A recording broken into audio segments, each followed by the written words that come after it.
ಈಗ ಹಳ್ಳಿಯಿಂದ ಬಸ್ಗಳು ಬರ್ತಾವು, ಹಳ್ಳಿಯಿಂದ ಬರತಕ್ಕಂಥ ಜನರಿಗೆ ವ್ಯವಸ್ಥೆ ಇಲ್ಲ. ಬಸ್ ನೋಡ್ರಿ ಈಗ ಏನೈತಿ, ಅವ್ ಬರಂಗ್ ಬರ್ತಾವ ಹೋಗಂಗ್ ಬರ್ತಾವ. ನಾವೇನ್ ಮಾಡಕ್ ಯಾರು ಬರ್ತಿದ್ದವ್ರ ಬಂದೇ ಬರ್ತಾರ. ಏನಾದ್ರು ಪುಕಾಟ ಕೇಳಲ್ಲ, ಏನ್ ಪುಕಾಟ ನೋಡೋಣ. ಆದ್ರೆ ಜನ ಸುರಕ್ಷಿತವಾಗಿ ಬಂದು ಹೋಗಿ ಯಾವ ಒಬ್ಬರ ಮೇಲೆ ಒಬ್ಬರು ಕುಳಿತು ಜಗಳಾಡಿ ಅವ್ರ ಸರ್ಕಾರ ಇವ್ರ ಜೊತೆ ಅವ್ರ ಜೊತೆ ಇವ್ರ ಜೊತೆ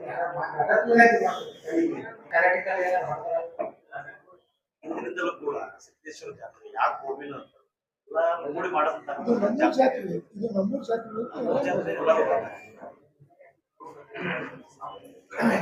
ನೋಡಿ ಹೆಂಗೈತಿ. ಈಗ 2-3 ಮೊದಲು ಮುಸ್ಲಿಂ ಅಂಗಡಿಯವರು ಪೂಜೆ ಮಾಡ್ತಿದ್ರು. ಕರ್ನಾ ಚೌಕ್ನಾಗ ನಾವು ನೋಡಿವಲ್ಲ, ಹಂಗೂ ಇರ್ತಿದ್ರು. ಹಂಗೂ ಕೆಲವೊಂದು ಅದಾವ.